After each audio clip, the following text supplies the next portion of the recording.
رمضان کے بعد سب سے زیادہ فضیلت عاشورہ کے روزے کی ہے, 10 محرم کا روزہ.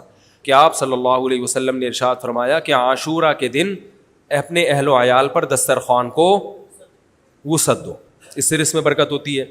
قعدہ, ذی الحجہ, محرم اور رجب, یہ 4 مہینے جو ہیں اسلام میں اشہر حرم کہلاتے ہیں. مفتی طارق مسعود کے بیانات کے لیے مفتی صاحب کے آفیشیل چینل مفتی طارق مسعود سپیچز کو سبسکرائب کریں. محرم کے حوالے سے ایک بات کر لوں, یہ 10 محرم کا روزہ, رسول اللہ صلی اللہ علیہ وسلم نے ارشاد فرمایا کہ عاشورہ کا روزہ مجھے اللہ کی رحمت سے امید ہے کہ 1 سال کے گناہوں کا کفارہ ہے. تو بڑی فضیلت ہے. رمضان کے بعد سب سے زیادہ فضیلت عاشورہ کے روزے کی ہے, 10 محرم کا روزہ. سمجھ رہے ہیں؟ محرم میں ہمیں شریعت نے کیا کرنے کا حکم دیا ہے, اسلام کیا کہتا ہے؟ پہلی بات, اسلام یہ کہتا ہے کہ محرم میں روزے رکھنا دوسرے مہینوں کی نسبت زیادہ ثواب ہے. رمضان کے بعد تو زیادہ سے زیادہ روزے رکھیں, اور اسپیشلی 10 محرم کا روزہ 1 سال کے گناہوں کا کفارہ ہے, یہ اور زیادہ ثواب ہے. پورے محرم نہیں رکھے جاتے تو کیا کرنا ہے, 10 محرم کا رکھنا ہے.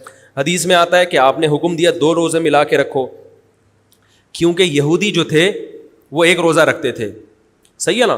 تو یہودیوں سے مشابہت سے بچنے کے لیے ہمیں حکم دیا کہ اس کے ساتھ ایک اور روزہ ملائیں. تو علماء یہ کہتے ہیں کہ آج کل یہودی 10 محرم کا روزہ نہیں رکھتے, تو اب مشابہت ختم ہو گئی ہے. تو اگر کوئی 9, 10 یا 10, 11 کا رکھ لے تو اچھی بات ہے, نہیں تو صرف 10 محرم کا بھی رکھ لے تو بھی انشاءاللہ پورا ثواب ملے گا, کیونکہ اب اس میں مشابہت رہی نہیں ہے. سمجھ رہے ہیں کہ نہیں سمجھ رہے؟ یہ کرنے کا کام ہے. دوسرا کام, محرم میں گناہ دوسرے مہینوں کی نسبت زیادہ, اس کی قباحت زیادہ بڑھ جاتی ہے, کیونکہ 4 مہینے محترم ہیں, شوال, ذیقعدہ, ذیقعدہ, ذی الحجہ, محرم اور رجب.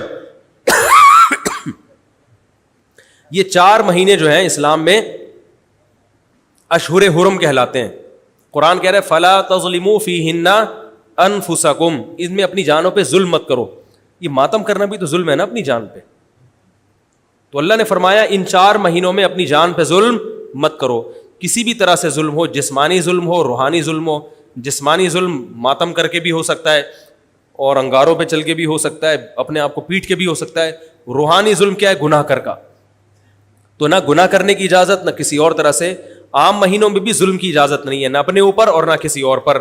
تو ان 4 مہینوں میں ظلم کی نوعیت بڑھ جاتی ہے. سمجھ رہے ہیں؟ یہ ایک محرم کی فضیلت ہے اسلام میں. اور تیسری فضیلت جو محرم کی, جو بعض روایات سے ثابت ہے, یعنی جو فضیلت تو نہیں کہیں گے اس کو, جو محرم میں کرنے کا کام ہے, وہ بعض احادیث میں آتا ہے کہ آپ صلی اللہ علیہ وسلم نے ارشاد فرمایا کہ عاشورہ کے دن اپنے اہل و عیال پر دسترخوان کو وسعت دو, اس سے رزق میں برکت ہوتی ہے. لیکن یہ جو حدیث ہے یہ ضعیف ہے, سند کے لحاظ سے پاورفل اور مضبوط نہیں ہے. بعض علماء نے کہا کہ اس کثرت طرق کی وجہ سے حسن کے درجے کو پہنچ گئی ہے. ہمارے ہی بعض اکابر علماء کی رائے ہے, علماء جو بر صغیر کے علماء, بڑے بڑے علماء ہیں, میں نام نہیں ذکر کرتا لیکن بہت بڑی اپر لیول کے علماء ہیں, ان کی رائے یہ ہے کہ یہ ضعیف اتنی ضعیف نہیں ہے کہ بالکل ہی مسترد کر دی جائے, ٹھیک ہے نا, اور تعدد طرق کی وجہ سے درجہ حسن کو پہنچ گئی ہے. علامہ ابن تیمیہ رحمہ اللہ تعالی, جن کو سعودی عرب میں بہت فالو کیا جاتا ہے, ان کی رائے اور سلفی علماء کی رائے, جو سعودی عرب کے العثیمین, بن باز وغیرہ تھے, ان کی رائے یہ کہ یہ حدیث بالکل صحیح نہیں ہے, اور اس کی کوئی حیثیت نہیں ہے کہ دسترخوان کو وسیع کیا جائے اور عاشورہ کے دن کھانا کھلایا جائے. سمجھ رہے کہ نہیں سمجھ رہے؟ لیکن جو دوسری طرف معتدل علماء, معتدل سے مراد میں ان کو برا نہیں کہہ رہا, لیکن وہ انہوں نے حدیث کی جو, اب اگر آپ سندوں کی تحقیق کریں گے تو اس کو بالکل من گھڑت قرار دینا درست نہیں ہے. اگر سندوں کی تحقیق کریں گے تو ایسا معلوم ہوتا ہے کہ علامہ ابن تیمیہ رحمہ اللہ تعالی, جو ہمارے لیے قابل احترام ہے, انہوں نے اس حدیث کو رد کرنے میں تھوڑا مبالغہ سے کام لیا, غلو کیا ہے. ایسا نہیں ہے کہ بالکل ہی اس کی کوئی ویلیو نہیں ہے. تو ضعیف روایتیں ہیں لیکن کثرت طرق کی وجہ سے درجہ حسن کو پہنچ گئی ہے. سمجھ رہے کہ نہیں سمجھ رہے؟ اس وجہ سے بعض علماء کی رائے بلکہ جمہور کی رائے یہی ہے کہ محرم میں اگر کوئی اپنے بچوں کو جمع کر کے اچھا کھانا کھلا دیتا ہے 10 محرم کو, اور یہ حلیم شاید یہیں سے نکلا ہے, کہ یوں وہ اچھا کھانا ہو جائے گا, تو وہ کہتے ہیں کوئی حرج نہیں ہے. لیکن ایک بات جو دوسرے علماء کہتے ہیں, جو میری بھی سمجھ میں آتا ہے, بلکہ میں نے پہلے کہیں پڑھا تو نہیں, میرا دماغ اس طرف گیا, لیکن اس کی تائید میں علماء کے فتاوی مل گئے. دیکھو, اگر کوئی حدیث ضعیف ہو یا حسن ہو تو صرف حسن ہونا کافی نہیں ہے, یہ دیکھا جائے گا کہ یہ دوسری صحیح حدیثوں سے ٹکرا تو نہیں رہی ہے. یہ بھی ایک فقہ کا اصول ہے کہ اگر ایک کمزور چیز ہے لیکن وہ طاقتور دلیل سے ٹکرا رہی ہے تو پھر اس کمزور چیز کو بالکل رد کیا جائے گا. تو عاشورہ کے دن روزہ رکھنے کا حکم ہے, یہ بالکل بخاری مسلم کی صحیح حدیث سے ثابت ہے.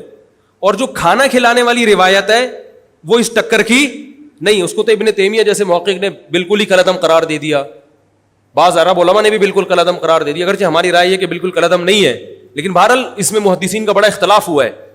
جبکہ روزہ رکھنے والی جو روایات ہیں وہ بالکل بے غبار ہیں, ان کو سب صحیح مانتے ہیں. تو کھانا کھلانا اور روزہ جمع بولو بھائی نہیں ہو سکتا, اس لیے کہ اگر وہ روزے کا دن ہے تو کھانے کا دن نہیں ہے, کھانے کا دن ہے تو روزے کا نہیں. ابن تیمیہ رحمہ اللہ تعالیٰ کی رائے یہ ہے کہ بعض لوگوں نے شیعہ کی مخالفت میں غلو کیا ہے.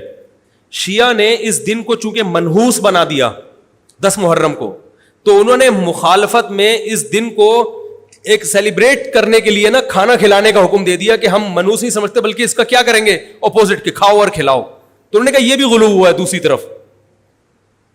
بھائی منحوس نہیں ہے, مبارک ہے ہماری نظر میں, لیکن اتنا مبارک کہ اس میں کھانا کھلانا اور یعنی عید والا عنصر, کھانا کھلانا تو عید کے دن ہوتا ہے نا, تو عید نہیں ہے بہرحال.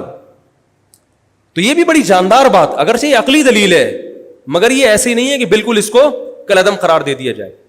تو اب علماء نے دونوں حدیثوں کو تطبیق کی کوشش کی علماء نے کہ بھئی کھانا بھی کھلاؤ اور روزہ بھی رکھو, افطاری میں کھلا دو, سحری اور افطاری میں. تو بات یہ ہے کہ افطاری میں اگر آپ کھلائیں گے تو وہ 11 محرم شروع ہو چکی ہوگی, وہ 10 محرم بولو بھائی نہیں رہے گی. دوسرا سحری میں جو کھلانے کا مسئلہ ہے نا, سحری میں تو سحری میں جب ہم کوئی کہتے ہیں نا فلاں دن یہ کام کرنا ہے فلاں دن, تو اس سے لغت میں جو ذہن میں متبادر ہوتا ہے نا وہ دن کا وقت ہے, وہ 3:30 پونے 4 کا وقت نہیں ہوتا. یہی وجہ ہے کہ جو لوگ اس حدیث پر عمل کرتے ہیں عاشورہ والی, وہ دن میں کھانا کھلاتے ہیں, دوپہر کے ٹائم لنچ کرتے ہیں. وہ افطاری میں تو ویسے ہی دسترخوان وسیع ہوتا ہے بھوک کی وجہ سے. ارے بابا وہ تو ویسے ہی بچوں کو جب روزہ رکھا ہوا ہے تو اچھا کھلاؤ, سحری اچھی کراؤ, اور افطاری وہ تو ویسے ہی بھوک کی وجہ سے, رمضان میں دیکھو نا کیسے کھلے دسترخوان ہوتے ہیں. تو میں نے بڑی کوشش کی دونوں حدیثوں کو جمع کریں, لیکن تکلف کے بغیر یہ ممکن نہیں ہے. تو فقہ کا ایک اصول ہے کہ جب کوئی بے غبار صحیح حدیث ہوتی ہے اور اس سے ایک اصول ثابت ہو رہا ہے, تو اس کے مقابلے میں اگر کمزور روایت آئے گی جو اس سے ٹکرا رہی ہوگی, تو اس کمزور روایت کو, اگرچہ وہ موضوع من گھڑت نہیں ہے, لیکن اس کمزور کو اس صحیح حدیث کی مخالفت کی وجہ سے بولو بھائی رد کر دیا جائے. اس لیے میرا نالائق کا موقف یہ ہے, میں بہت نالائق ہوں, میں اتنی بڑی بڑی باتیں کرتا نہیں ہوں, لیکن ساڑی عقلچ یہ چیز آندھی نہیں ہے کہ بھائی جو روزے کا دن ہے وہ بھوکے پیاسے رہنے کا دن ہے, وہ کھانے کھلانے کا نہیں ہے. افطاری میں تو ویسے ہی کھاؤ بھی کھلاؤ بھی. تو اور اس کا نقصان یہ بھی ہوتا ہے کہ لوگوں نے اس کھانا کھلانے کے چکر میں روزے چھوڑ دیے ہیں. سمجھ رہے ہیں, جب حلیم پکے گا تو کون روزہ رکھے گا بھائی, ساری رات گھوٹا لگے گا حلیم کا کہ کل دسترخوان وسیع کرنا ہے, تو پھر روزہ گیا, وہ تو تیل لینے گیا, روزہ کون رکھے گا روزہ. تو وہ حدیث صحیح حدیث کی بالکل اس میں ٹائٹ قسم کی مخالفت ہو رہی ہے, ٹھیک ہے نا. تو نالائق کی رائے, پھر بھی اگر کوئی دوسرے علماء کی رائے کو فالو کرتا ہے تو وہ کھائے بھی کھلائے بھی. میں کہتا ہوں جو مضبوط چیز ہے اس کو لینا چاہیے, جو کمزور چیز ہے اس کو چھوڑ دینا چاہیے. ہمارے حضرت مفتی رشید احمد صاحب رحمہ اللہ ایک بات کہتے تھے کہ جہاں کھانا کھلانے کی حدیث آئے گی نا وہاں مسلمان اس کو لے ہی لے گا. کھانے پینے کی جہاں بات آئے گی مسلمان کیا کرتا ہے, وہ کہتا ہے بھائی یہ صحیح ہے, یہ بالکل صحیح حدیث ہے, ٹھیک ہے نا. وہ کیا کرتا ہے جن علماء کی تحقیق ہے وہ تو تحقیق سے کہہ رہے ہیں, لیکن عام پبلک کی عادت یہ ہوتی ہے کہ فتویٰ بھی اسی کا فالو کریں گے جہاں کھلانے کا تذکرہ آ رہا. تو اب ہمارے کہتے ہیں جہاں کھانا کھلانے کی بات آئی, مسلمان کہتا ہے بس یہ بالکل صحیح بخاری کی طرز پر, یہ بخاری کی شرط پر یہ حدیث. تو بھائی بھوکا رہنا عبادت ہے, بھوکا رہنا سنت ہے. بچوں کو تو ویسے ہی کھلاؤ, عاشورہ ہو یا نہیں ہو, اور سحری افطاری کرا دو, اچھی سی روزہ رکھواؤ, اور جو بالکل چھوٹے بچے ہیں وہ تو ویسے ہی کھاتے ہیں.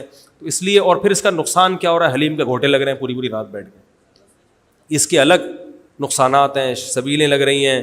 حضرت حسین رضی اللہ تعالیٰ عنہ تو کربلا میں شدید گرمی میں بھوکے اور پیاسے اپنی جان دیتے ہیں, اور یہاں ہم کیا کر رہے ہیں, کھانا کھا رہے ہیں, دیگیں پکا رہے ہیں, شربت پی رہے ہیں. تو یہ بات عقل میں آنے والی نہیں ہے.